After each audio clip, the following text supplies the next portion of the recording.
The whispers started at 8:47 a.m. I was sitting in the lobby of Morrison and Associates, sipping coffee from the overpriced cafe across the street, when I saw the black sedan pull up to the curb. Two people in dark suits stepped out, corporate types with the kind of serious expressions that meant someone's day was about to get very, very bad. By 9:15, my phone was buzzing with texts from former colleagues. Holy shit, they're walking Richard out right now. Security is escorting him to his car. He looks like he's going to be sick. Did you know this was happening? I typed back carefully. Know what was happening? But I was smiling as I watched through the lobby's glass windows. Richard Steinberg, the man who had fired me exactly 18 hours earlier for the crime of being too good at my job, was emerging from the elevator flanked by HR and building security.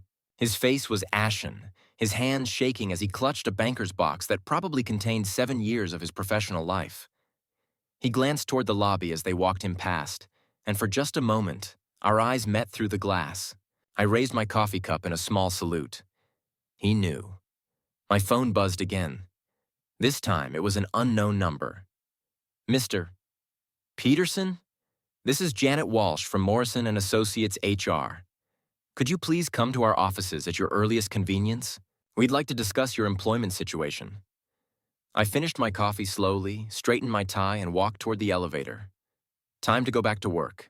6 months earlier, I was just another mid-level analyst at Morrison and Associates, one of Seattle's premier consulting firms. My name was Alex Peterson. I was 29 years old, and I was very, very good at what I did. The problem was, my boss, Richard Steinberg, was not. I'd started at Morrison 3 years earlier, fresh out of my MBA, eager to prove myself in the competitive world of corporate consulting. Richard had been my manager from day one, a guy in his mid-40s who'd been with the company for 7 years without much to show for it. Decent enough guy at first, or so I thought. He had a corner office, a decent salary, and the respect that came with managing a team of 6 analysts. What he didn't have was talent. Peterson. Richard's voice cut across the open office space where the analysts worked. Conference room, now. I saved my work and grabbed my notebook. It was 2 p.m. on a Tuesday, which meant Richard was probably panicking about the Meridian Industries presentation we were supposed to deliver on Friday. He'd been increasingly agitated about it all week. The conference room was glass-walled, offering no privacy but creating the illusion of importance. Richard was pacing behind the table when I walked in, his thinning hair slightly disheveled, his shirt wrinkled from stress sweating. "We have a problem," he said without preamble. "What kind of problem?" "The Meridian projections. They're not adding up. The revenue forecasts you submitted yesterday, they're way off." I frowned. I'd spent 3 days on those forecasts, cross-referencing market data, analyzing their historical performance, building models that accounted for seasonal variations and industry trends. Off how? They're too aggressive, too optimistic. If we present these numbers and they don't hit them, we'll look like idiots. Richard, these numbers are based on their historical growth patterns and current market conditions. If anything, I was being conservative. Conservative? He laughed, but there was no humor in it.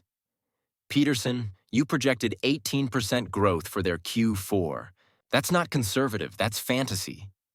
I opened my notebook and pulled out the supporting documentation I'd brought with me. Actually, if you look at their performance over the last 3 quarters, accounting for the seasonal uptick they typically see in Q4 and factoring in the new product launches they have planned. I don't want to hear about your fancy calculations, Richard interrupted. I want realistic numbers, numbers I can stand behind. These are realistic numbers. No, they're not, and I'm telling you to revise them. I looked at him for a long moment. In 3 years of working under Richard, I'd learned to read his moods, his insecurities, his tells. Right now, he was scared.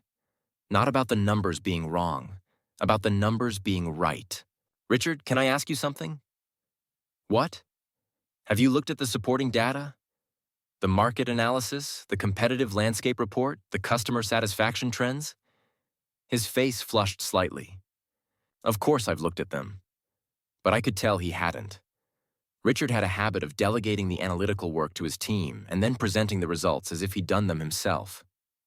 The problem was, he never actually understood the work well enough to defend it when challenged.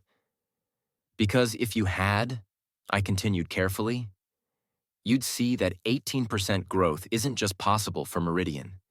It's probable. Their customer retention is up 12% year over year. Their market share in the Pacific Northwest has grown by 8%, and they're launching 3 new products that market research suggests have significant potential. That's enough, Richard said sharply. I don't need a lecture from my analyst about market research. I need you to revise those projections down to something reasonable. 12% growth. Maximum. But that would be artificially low. It would be lying to the client. It would be managing expectations. Richard, the discussion is over, Peterson. 12% by end of day. That's an order. I closed my notebook and stood up. I'll have the revised projections on your desk by 5. Good. I was halfway to the door when he spoke again. And Peterson? In the future, remember that I'm the manager here. I make the strategic decisions. Your job is to support those decisions, not question them. I turned back to look at him. Of course. My job is to support you. But as I walked back to my desk, I was already thinking about how wrong he was going to be. The Meridian presentation was on Friday morning. Richard delivered it himself, of course, using the artificially low projections he'd insisted on. I sat in the back of the room, watching Meridian's CEO, Patricia Hoffman, frown as Richard walked through numbers that seemed divorced from the company's actual performance. I'm sorry, Patricia interrupted halfway through Richard's presentation. Did you say 12% growth for Q4?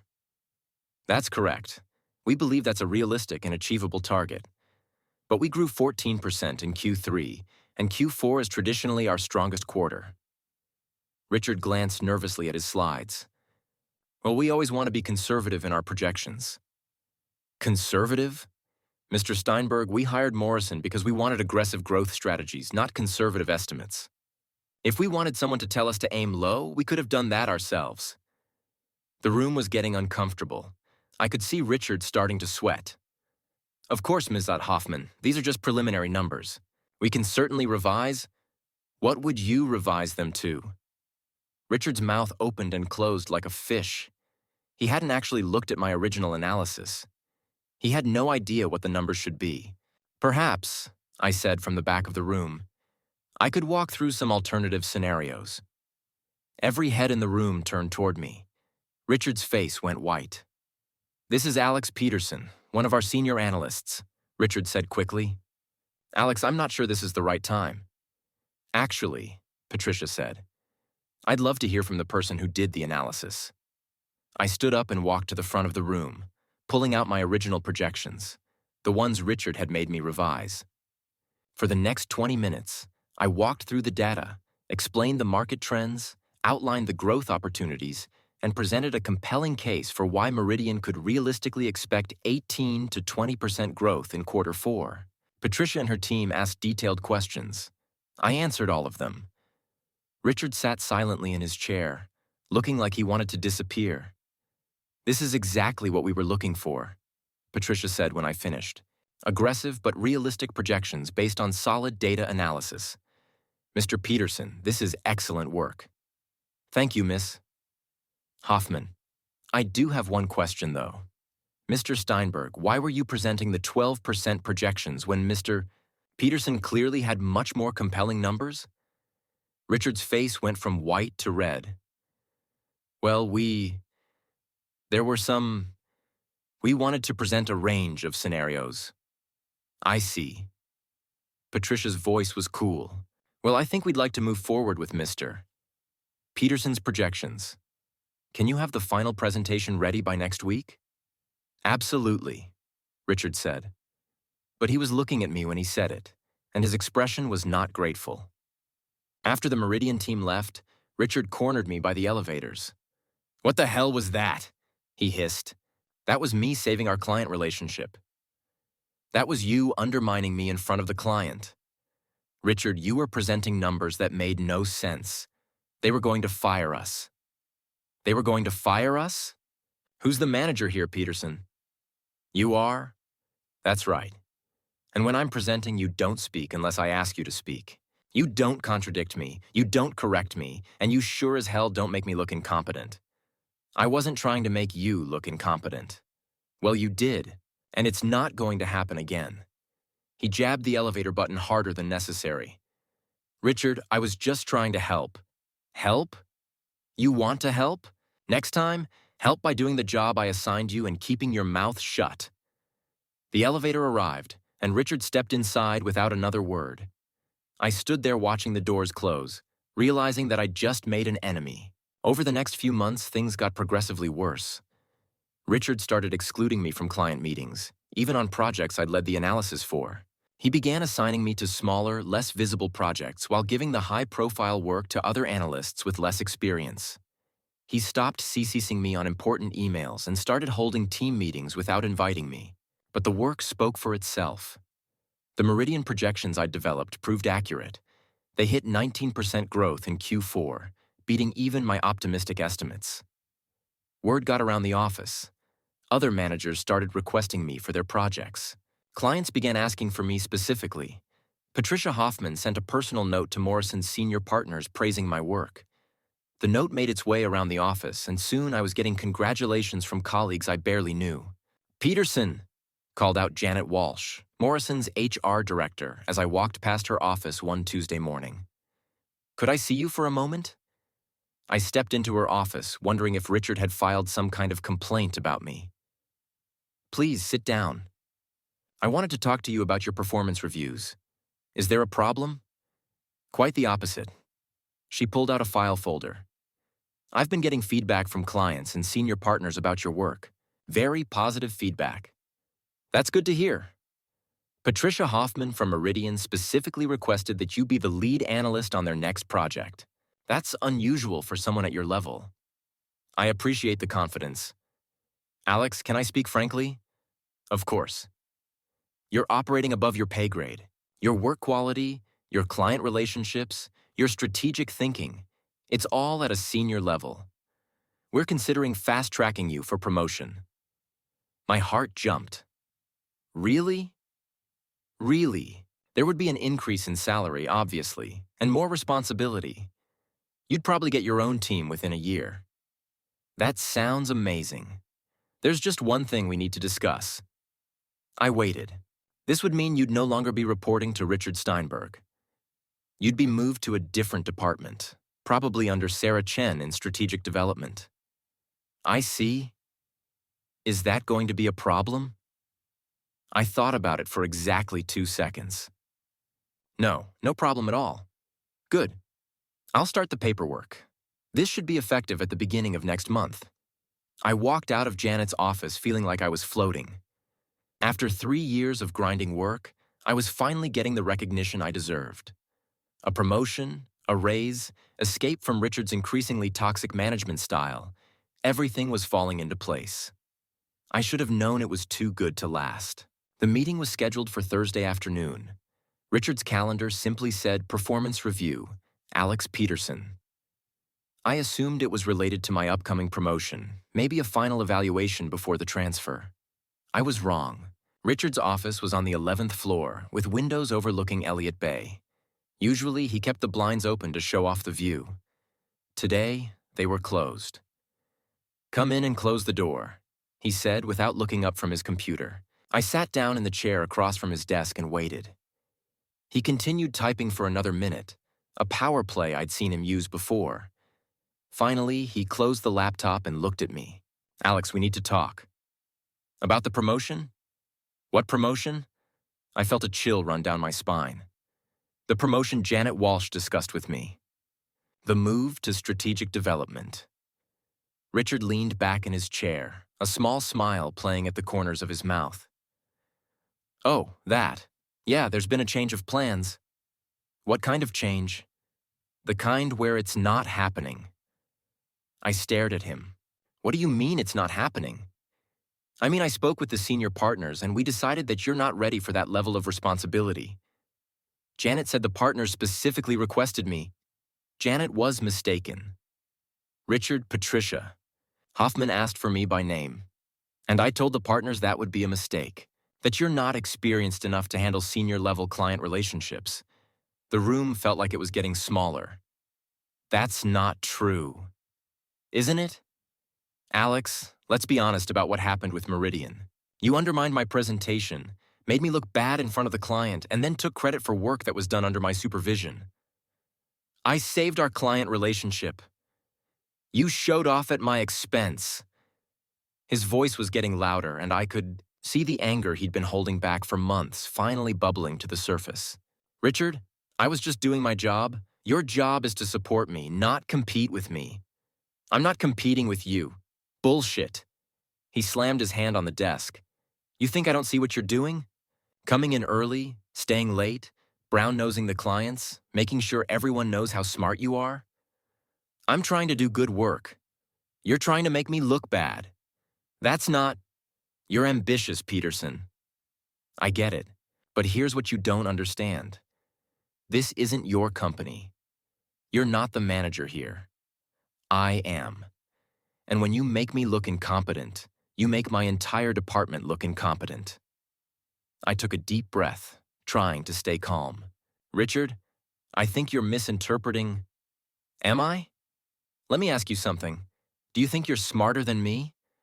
The question hung in the air like a trap. I could see the anger in his eyes, the insecurity he'd been struggling with for months.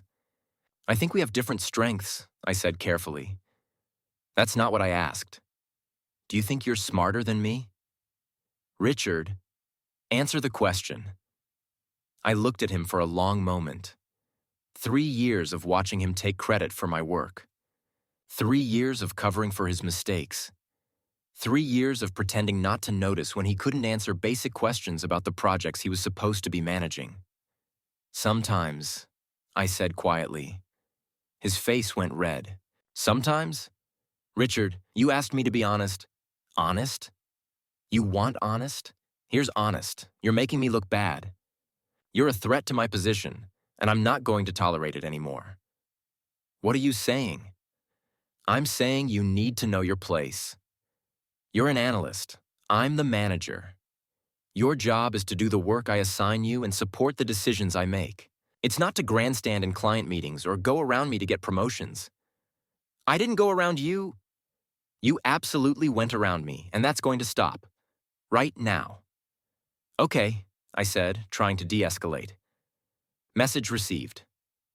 Good, because here's what's going to happen. You're going to stop the showboating. You're going to stop trying to impress clients. You're going to do your job quietly and efficiently, and you're going to support my decisions without question. And if I do that, then we won't have any problems. And if I don't? Richard smiled, but it wasn't a friendly smile. Then you'll find out that this company values loyalty and team players. And you'll find out that there are a lot of talented analysts out there who would be happy to have your job. I felt something cold settle in my stomach. Are you threatening to fire me? I'm explaining the reality of your situation. We stared at each other across his desk. In that moment, I realized that Richard wasn't just insecure. He was dangerous. He was willing to destroy my career to protect his own ego. I understand, I said finally. Do you? Yes, you want me to be less visible, less ambitious, less of a threat. I want you to be a team player. Right, a team player. I stood up to leave. Alex? I turned back. I'm glad we had this conversation. I think it cleared the air. Absolutely.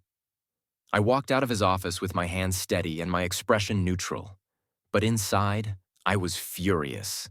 Not just angry. Coldly, calculating furious.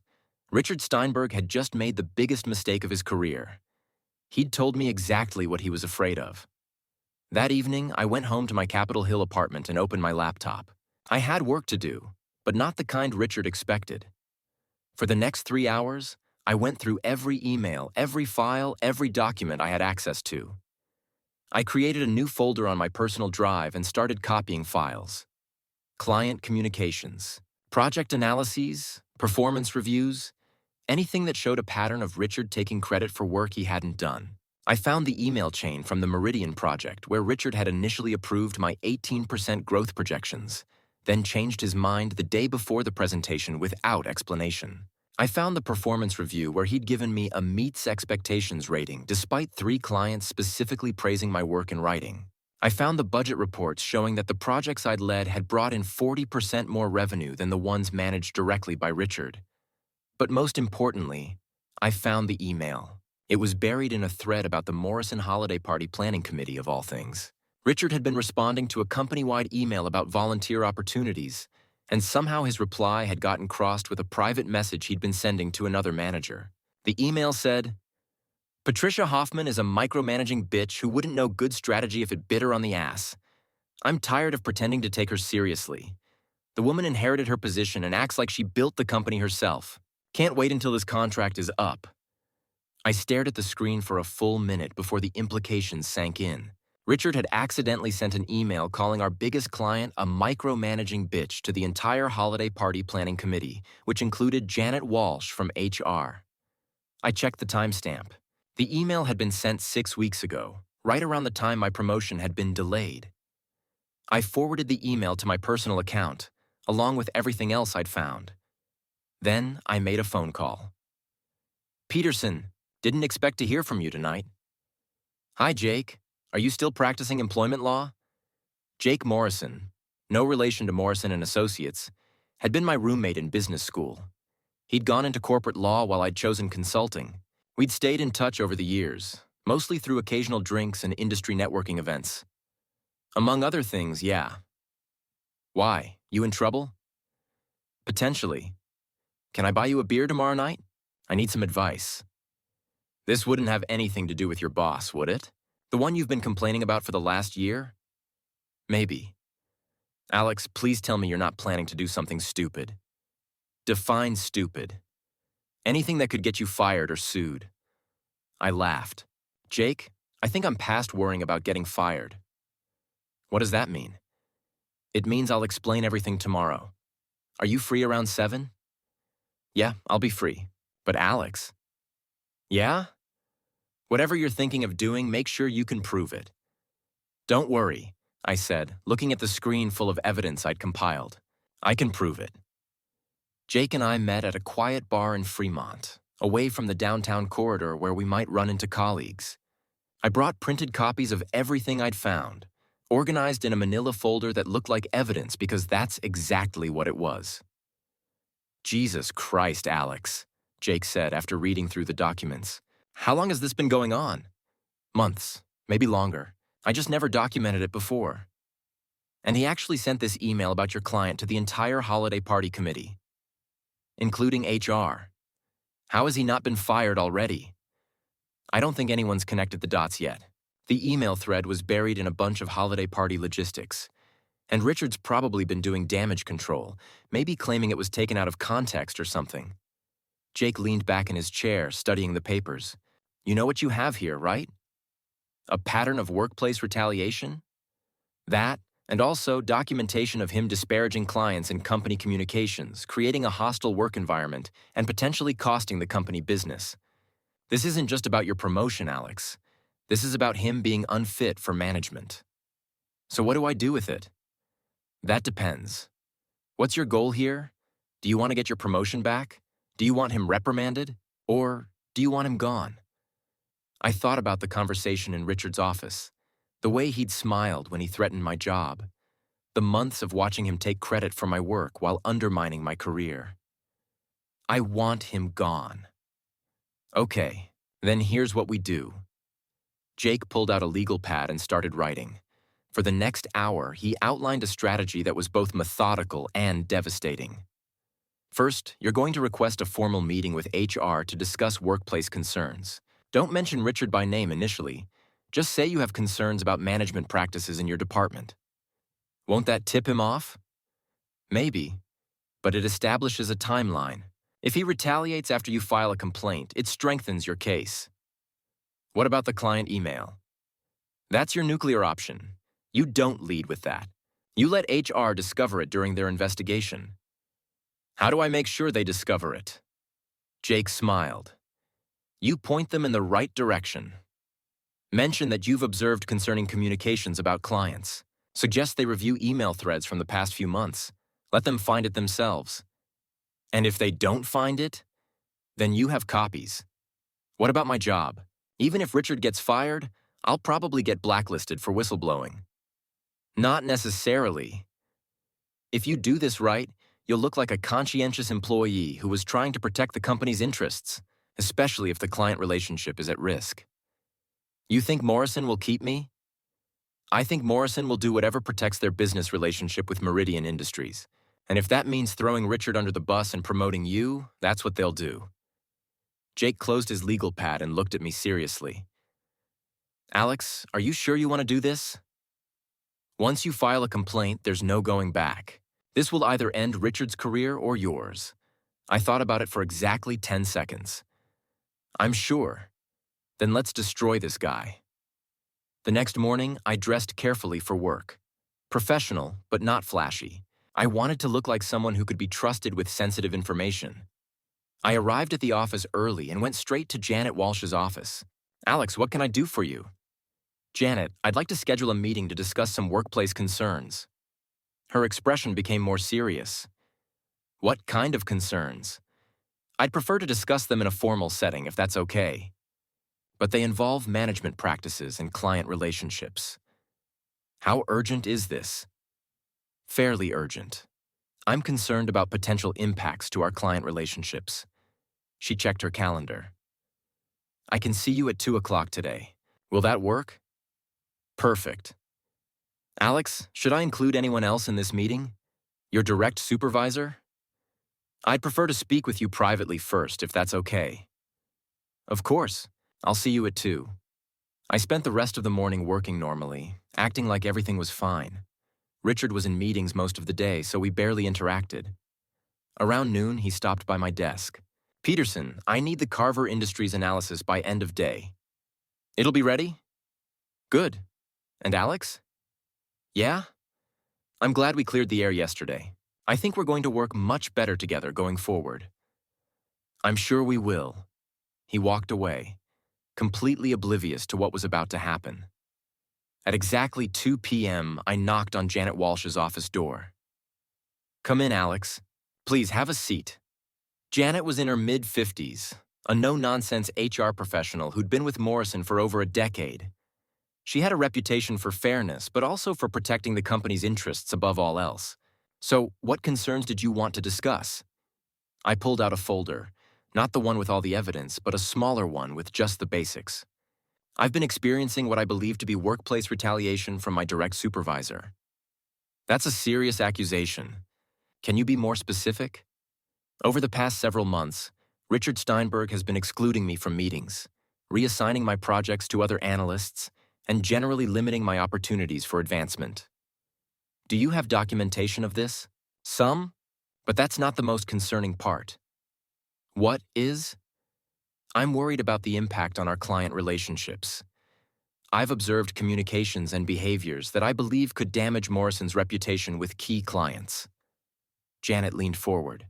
What kind of communications? Disparaging comments about clients. Unprofessional emails. I'm concerned that if this information became public, it could cost us significant business. Alex, these are very serious allegations. I'm going to need you to be more specific. I'd be happy to provide details, but I want to make sure this is handled appropriately. I'm not trying to cause trouble. I'm trying to protect the company. I understand. Can you give me any specific examples? I'd recommend reviewing email communications from the past few months, particularly any threads involving client discussions or feedback. Any particular clients? Meridian Industries would be a good place to start. Janet was taking notes now. Alex, I need to ask you directly. Do you have copies of these communications?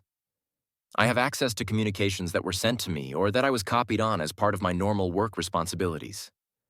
I see. And you're willing to share these with HR for the purpose of an investigation? Of course. Okay. I'm going to open a formal investigation into your concerns. This will involve reviewing email communications, interviewing relevant employees, and documenting any policy violations we discover. What happens to me during the investigation? You continue your normal work responsibilities. You don't discuss this investigation with anyone else in the company, including your direct supervisor. And if you experience any retaliation for filing this complaint, you report it to me immediately. Understood? Alex, I want you to know that Morrison takes these concerns very seriously. If we find evidence of policy violations or behaviors that could harm our client relationships, we'll take appropriate action. Thank you, Janet. I'll be in touch within the next few days. In the meantime, please send me any documentation you think would be relevant to this investigation. I stood up to leave. Alex? Yes? You did the right thing bringing this to my attention. I spent the rest of the afternoon at my desk, working on the Carver Industries analysis and acting completely normal. Richard stopped by around 4 o'clock. How's the analysis coming? Almost finished. I'll have it to you within the hour. Great. Hey, did you have any meetings this afternoon? I saw you heading toward the HR department earlier. My heart rate spiked, but I kept my expression neutral. Just some routine paperwork stuff. Nothing important. Okay, well, get me that analysis and then you can head out early if you want. Thanks. He walked away, and I realized my hands were shaking slightly. This was really happening. I finished the analysis, submitted it to Richard, and left the office at exactly 5 p.m. But instead of going home, I drove to a FedEx office across town and made copies of everything in my evidence folder. Multiple copies stored in different locations. If Richard wanted to play dirty, I was ready. That evening, I sent Janet a carefully composed email with selected documentation attached. Nothing explosive, just enough to get the investigation started and point HR in the right direction. Then I sat back and waited for Richard to destroy himself. I didn't sleep well that night. I kept checking my phone, expecting angry calls or threatening emails, but everything was quiet. Too quiet. I arrived at the office Friday morning at my usual time, 7:30 a.m. The building was mostly empty except for security and a few early birds like myself. I made coffee in the break room and settled at my desk to catch up on emails. At 8:15, Janet Walsh arrived and went straight to her office without acknowledging anyone. 20 minutes later, I saw her walking toward the executive floor with a thick folder under her arm. At 8:47, the black sedan pulled up outside. I watched from my desk as two people in corporate attire, one man, one woman, both carrying briefcases, entered the building. They didn't check in at reception like normal visitors. They went straight to the elevators. My phone buzzed with the first text. Who are the suits? Then another. Emergency meeting on the executive floor. All managers. And another. Something big is happening. At 9:15, I saw Richard walking quickly toward the elevator, his face tight with stress. He was carrying his laptop and what looked like personnel files. At 9:23, my phone rang. Unknown number. Alex Peterson. Mr. Peterson, this is Janet Walsh. Could you please come to conference room A on the executive floor immediately? Is everything okay? Please just come up now. The elevator ride to the executive floor felt like it took forever. Conference room A was the big one, with the mahogany table and the view of the harbor. Through the glass walls, I could see several people inside. Janet Walsh, the two corporate types from the sedan, and Morrison's senior partner, David Morrison himself. Alex, please have a seat, Janet said when I entered. The man in the suit introduced himself as Marcus Webb from Morrison's corporate legal department. The woman was Sarah Chen, the internal investigation specialist I'd heard about but never met. Mr. Peterson, Marcus began. We understand you filed a workplace complaint yesterday regarding your supervisor, Richard Steinberg. That's correct. We've spent the morning reviewing the materials you provided, as well as conducting our own investigation into the email communications you flagged. And? Sarah Chen leaned forward. We found some very disturbing information. She opened a laptop and turned it toward me. On the screen was Richard's email about Patricia Hoffman, the one calling her a micromanaging bitch. Are you familiar with this email? I've seen it, yes. This email was sent to a company-wide distribution list, including multiple employees and our HR department. It contains unprofessional and derogatory language about one of our most important clients. Marcus took over. Mr. Peterson, what we're about to tell you is confidential. Mr. Steinberg has been terminated, effective immediately. I felt a rush of satisfaction, but I kept my expression neutral. I see. The email alone was grounds for termination, but our investigation revealed additional issues. A pattern of taking credit for subordinates' work, excluding team members from meetings as retaliation, and misrepresenting project outcomes to clients. We also discovered, Sarah added, that Mr. Steinberg actively blocked your promotion last month, despite positive feedback from clients and senior partners. Janet Walsh spoke up. Alex, I want to apologize on behalf of the company. You should have been promoted weeks ago in Mr. Steinberg's actions prevented that from happening. We'd like to make this right, Marcus said. Effective immediately, you're being promoted to senior analyst with a salary increase of 22%. You'll be transferred to Sarah Chen's strategic development team, and you'll be the lead analyst on the Meridian Industries account. I looked around the room at their faces. They were scared that I might sue, scared that I might take my evidence public, scared that their biggest client might find out what Richard had said about them. I appreciate that, I said carefully.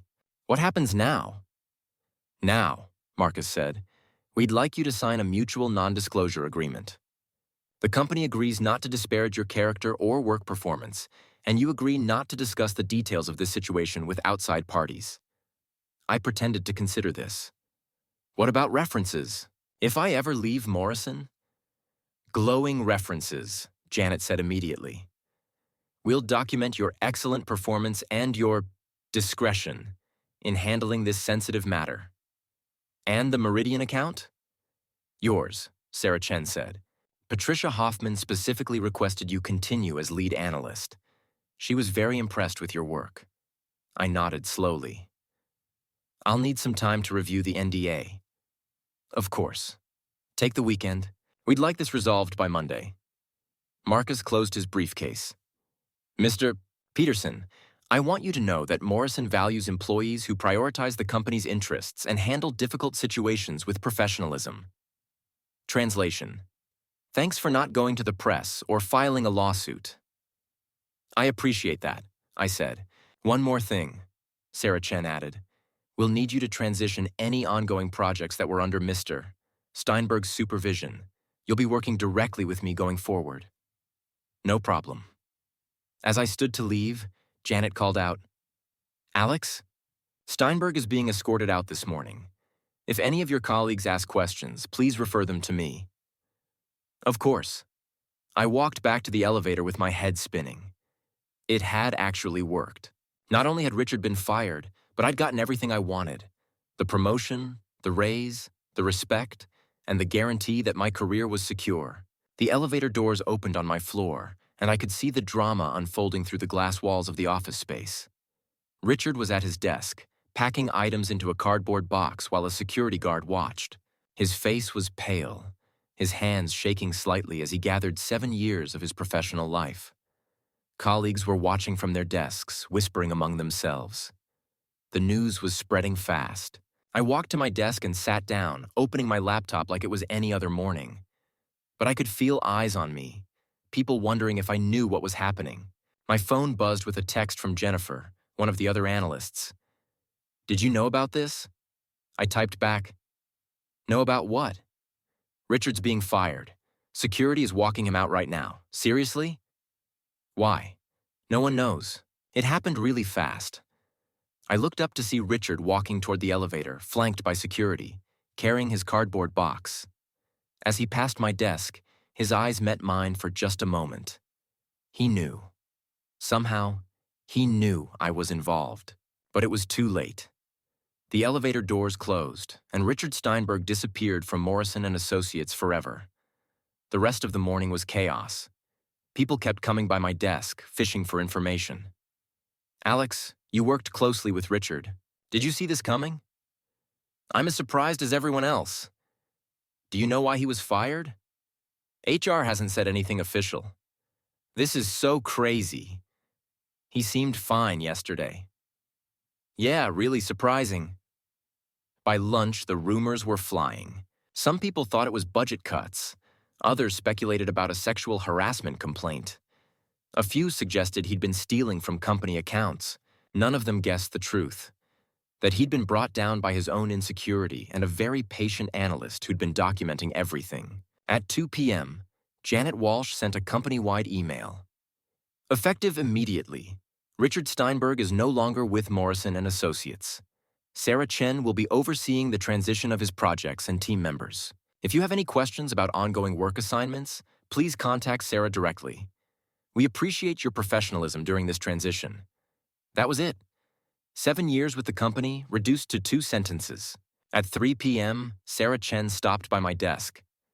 Alex, do you have a few minutes to discuss your new responsibilities? Absolutely. We walked to her office, much nicer than Richard's, with better furniture and a more impressive view. First, congratulations on your promotion. It's well deserved. Thank you. Second, I want you to know that I've reviewed your work on the Meridian account. It's exceptional. Patricia Hoffman has specifically requested that you continue as lead analyst. I'm honored. I've also looked at the other projects Richard was managing. Frankly, your analysis is head and shoulders above the rest of the team. I'd like you to take over 3 of the larger accounts. I can handle that. I'm sure you can. Alex, can I ask you something? Sure. How long have you been documenting Richard's management issues? The question was carefully phrased, but I understood what she was really asking. I've always been thorough about keeping records of my work, I said diplomatically. That's a good habit. It protected both you and the company in this situation. I'm glad it worked out. So am I. Richard's management style was problematic. Several people have come forward since this morning with similar concerns. Really? Really. It seems you weren't the only one experiencing issues. You were just the first one brave enough to speak up. Sarah leaned back in her chair. Alex, I want you to know that Morrison values employees who look out for the company's interests, even when it's difficult. That kind of integrity doesn't go unnoticed. I appreciate that. Your new salary will be reflected in next week's paycheck. You'll also be getting a signing bonus for taking on the additional accounts. And I'd like to discuss your long-term career path here. I think you have significant potential for advancement. We spent the next hour going over my new responsibilities, the accounts I'd be managing, and the team members who would be reporting to me. By the time I left her office, I had everything I'd ever wanted at Morrison and Associates. As I walked back to my desk, I passed Richard's old office. It was already being cleaned out, his nameplate removed from the door. 7 years of his career, erased in a single morning. My phone buzzed with a text from an unknown number. You think you're smart, don't you? I stared at the message for a moment, then deleted it without responding. Richard could send all the angry texts he wanted. He was done at Morrison, and based on what I'd seen in my evidence file, he'd be lucky to find another management position anywhere in Seattle. Seattle.